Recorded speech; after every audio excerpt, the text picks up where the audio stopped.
Bonjour à tous, bienvenue de nouveau dans notre étude sur la pensée, l'enseignement et la personnalité surtout du Rav Avraham Yitzhak HaKohen Kook, le premier grand rabbin de Eretz Israël. Alors, dans notre premier épisode, on a fait sa biographie, on a passé en revue pendant une dizaine de minutes sur sa vie. Maintenant, j'aimerais qu'on rentre un petit peu plus dans le détail. Je vous ai dit que c'était un Rav qui a éveillé les passions. Effectivement, tous les grands dirigeants du peuple juif, dans toutes les générations, ont toujours été malmenés par d'autres rabbins. Ça montre qu'ils sont grands. Si vous avez un rabbin que tout le monde le caresse dans le sens du poil, c'est qu'il ne doit pas nous enseigner quelque chose de fondamental.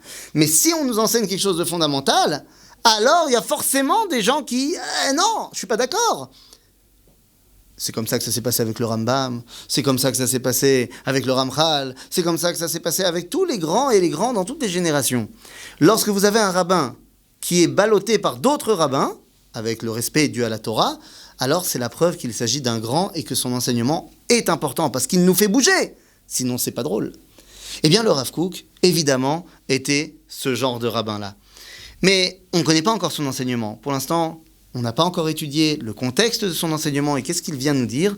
Et pourtant, j'aimerais commencer en vous disant qu'il y a énormément de géants de la Torah qui ont parlé de lui.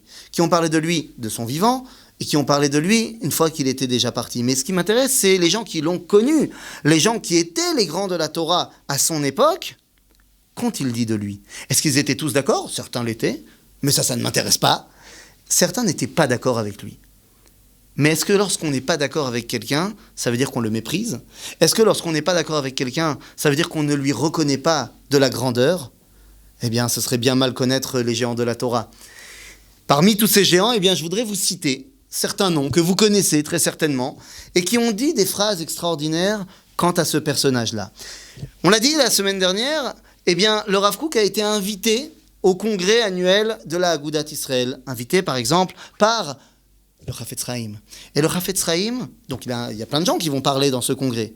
Et lorsque les différents orateurs, qui sont tous des rabbanim, vont arriver pour parler, eh bien c'est de coutume et c'est tout à fait naturel. Les gens se lèvent lorsque le Rav arrive, et lorsque le Rav est prêt à parler, eh bien ils s'assoient. Et peut-être qu'ils se lèveront à la fin pour l'applaudir ou le raccompagner. Lorsque le Rav Kook monte à la tribune et commence à parler, tout le monde se lève, y compris le Chafetz Chaim. Mais le Chafetz Chaim ne se rassoira pas.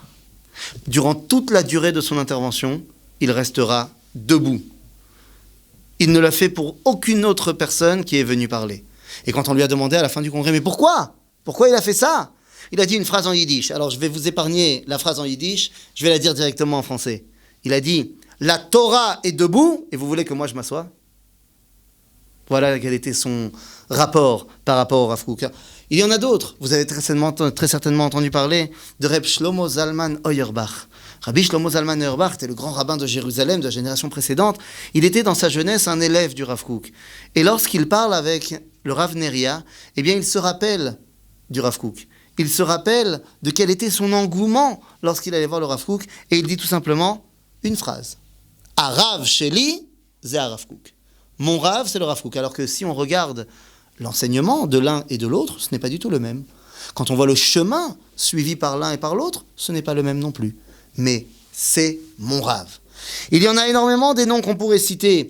Par exemple, on pourrait citer Reb Aaron Kotler, qui était un des dirigeants énormes, qui est parti aux États-Unis, suivre Reb Moshe Feinstein. Il disait du Rav Kook, Gadol vekadosh Elion.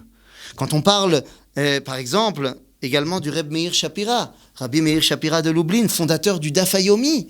Fondateur du Daf Yomi, eh bien je cite Rabbi Meir Shapira, lorsqu'il parle du Rav Kook, il dit « Maran Pe'er Ador », le chef, le géant de la génération. Est-ce qu'il était d'accord forcément avec lui sur tout? Non.